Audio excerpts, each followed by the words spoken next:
네, 이제 전체적인 표만 보셔도 어디가 극성수기이고 어디가 성수기인지 감이 조금 오시죠? 네, 여기 보시면 2월, 3월, 4월까지도 굉장히 빼곡하고요. 조금 나아졌다가 11월부터 이제 또 다시 피크를 달리게 됩니다. 그래서, 근데 이렇게만 보면, 와, 진짜 11월부터 3, 4월까지는 너무 힘든 거 아니야? 라고 생각을 하실 수 있겠지만, 이제 보시다 보면 이게 당장 오늘 시작해서 이번 주 안에 끝나고 이런 건 아니에요. 그렇기 때문에 미리 조금 시작하시면은 천천히 계획하시면 누구든지 기한 안에 잘 끝내실 수 있기 때문에 겁은 먹지 않으셔도 됩니다. 네, 그러면 월별로 이렇게 간단하게 살펴보고 그 다음 파트에서 업무별로 자세히 볼 거기 때문에 이제 네, 2월, 3월부터 보도록 하겠습니다. 우선 지금 저희는 2월에 있죠. 가장 힘든 시기 중에 하나라고 생각을 합니다. 우선 아마 학원위에서 학교 교육계획의 주요 부분을 이미 심의 받으셨을 거예요. 저 같은 경우에는 학사 일정과 전체 시수 편제, 특색 사업 등 이런 것들을 이제 심의를 받는 편이고요.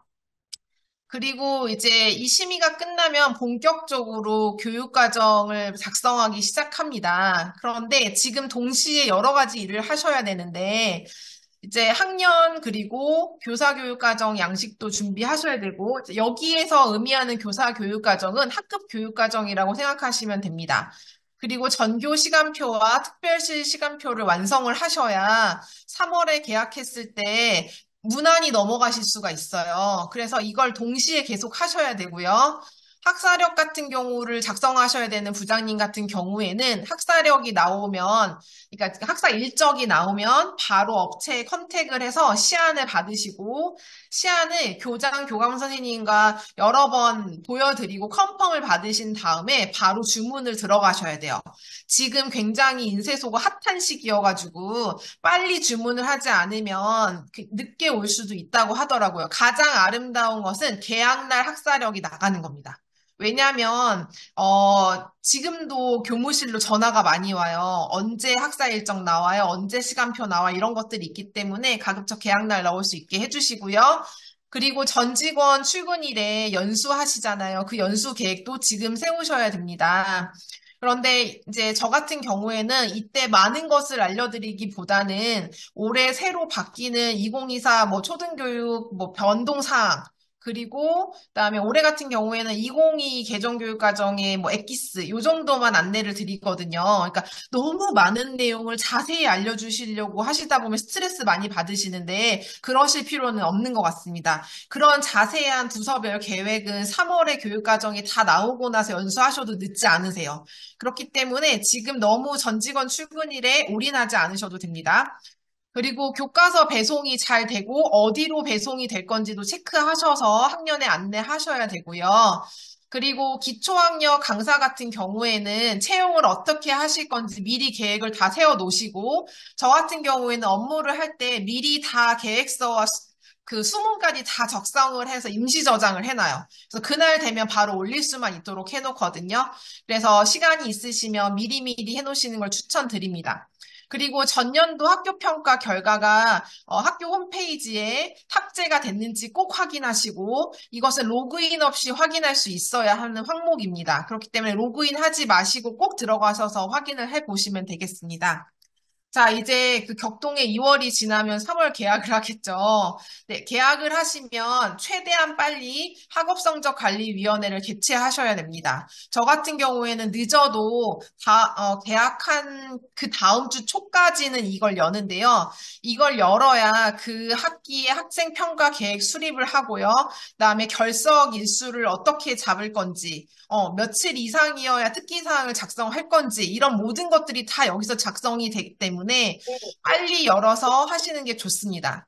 그리고 학생평가 계획을 다 수립하셔가지고 이제 다 결제를 받으시면 안내를 하셔야 되는데 홈페이지와 가통 두 가지 모두로 안내하셔야 되고 제가 나중에 종합감사에 대한 말씀도 드릴 거예요. 이때 이 홈페이지에 안내했는지 이것도 체크를 합니다. 그렇기 때문에 잊지 마시고 꼭 두 가지 방법으로 다 안내를 해주세요.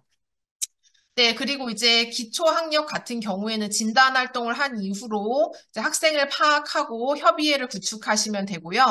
이제 이때 이제 계속 교육과정을 작성하고 있겠죠. 특수부 따로, 학년에서 따로 다 작성을 해서 주실 거예요. 그럼 수업을 하시면 이제 눈이 빠지게 이제 편집을 하시고요.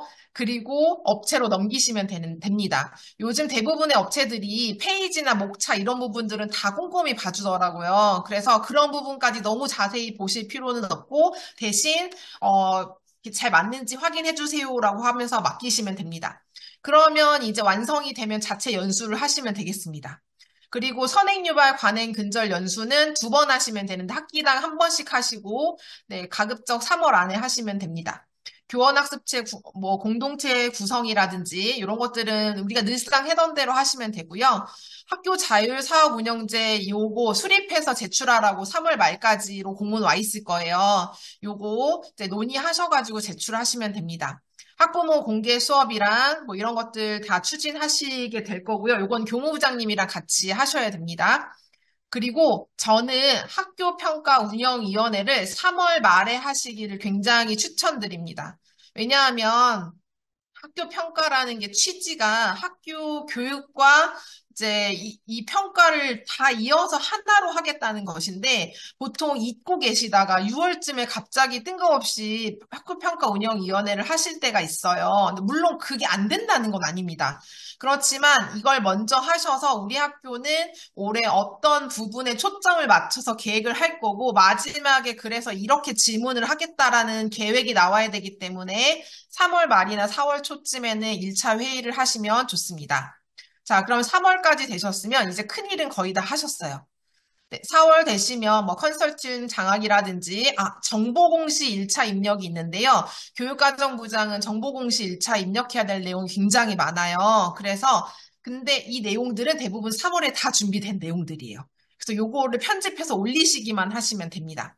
네. 그리고 요때 4월 달쯤에 목적 사업이라든지 선택 사업 신청하는 공문이 오는데 그때 잊지 말고 신청하시고요. 그 이후에는 사실 뭐 임상장학이라든지 뭐 그룹 컨설팅 이런 것들은 그냥 쉽게 하시면 됩니다. 6월에는 학교평가 중간평가 실시가 있는데요. 하반기에 하는 평가에 비해서 굉장히 부담이 없이 실시하실 수 있기 때문에 네, 그냥 이따가 또 자세히 말씀드리겠지만 부담 없이 네, 마음가짐 가지면 되십니다. 네, 7월이 되면 이제 평가 통지하고 일람표 제출하고 그 다음에 중요한 것은 학생평가 이의 신청을 반드시 할 수 있도록 가정통신문을 안내하셔야 돼요. 이건 종합감사의 체크리스트 중에 하나입니다. 네, 이것도 네, 계약하시면 다시 서울학업성적관리위원회 개최하시고요. 평가계획 수립하시고 안내하시고요. 또 2학기 때 선행교육 예발 연수하시고요. 정보공시 입력하시고요. 교원능력개발 평가가 업무에 있으신 분은 10월에 준비해 주셔야 됩니다. 네, 그리고 올해는 슬프게도 검인정 도서 선정을 아마 10월쯤 해야 될 것 같은데요. 내년 3, 4학년은 아마 과목이 굉장히 많이 변하기 때문에 좀 번거롭게 하실 수도 있어요. 그런데 제가 이 도서 선정을 2022년에 했었는데 그 자료를 그대로 드릴 테니까 아마 과목 수만 변하지 루틴은 비슷할 거예요. 그대로 하시면 될 것 같습니다. 네, 그렇게 하다 보면 이제 또 다시 극성수기가 오죠. 네, 이제 학교평가운영위원회를 다시 개최하셔서 이제는 문항을 확정하시면 돼요. 확정하시면 되고 학교평가를 실시하시면 되고 이 와중에 이제 저희 학년별 부서별 교육과정 평가회를 하시면 됩니다. 그리고 이제 12월에 되면 이제 모든 설문조사한 것들이 다 결과가 나오겠죠? 네, 그때 이런 것들 다 뭐 안내하시고 워크숍도 하시고 그다음에 통지표도 내보내시고 뭐 이런 것들 다 하시면 이제 1월이 됩니다. 네, 그래서 1월에 이제 해야 될 것은 이제 교육과정부장은 누구보다도 차년도 계획을 먼저 준비해야 되죠. 그래서 다음 해의 계획을 이때부터 세우시면 됩니다. 아, 네, 벌써 1년 걸 다 읊으니까 지치는 기색이 조금 계신 것 같은데, 네, 이렇게 길게 말씀드렸지만, 이따 하나씩 보시다 보면, 아, 그냥 이렇게 하면 되는구나, 라고 생각하시게 될 겁니다. 네, 그러면 이 중에서 시기가 비교적 자유로운 업무들이 있어요. 각종 장학이라든지 필수 연수 진행이라든지 이런 것들은 조금 자유롭기 때문에 극성수기를 피해서 한 4월, 5월, 6월 이때쯤 진행하시면 아마 일하시기가 좀 더 수월하실 거라고 생각을 합니다.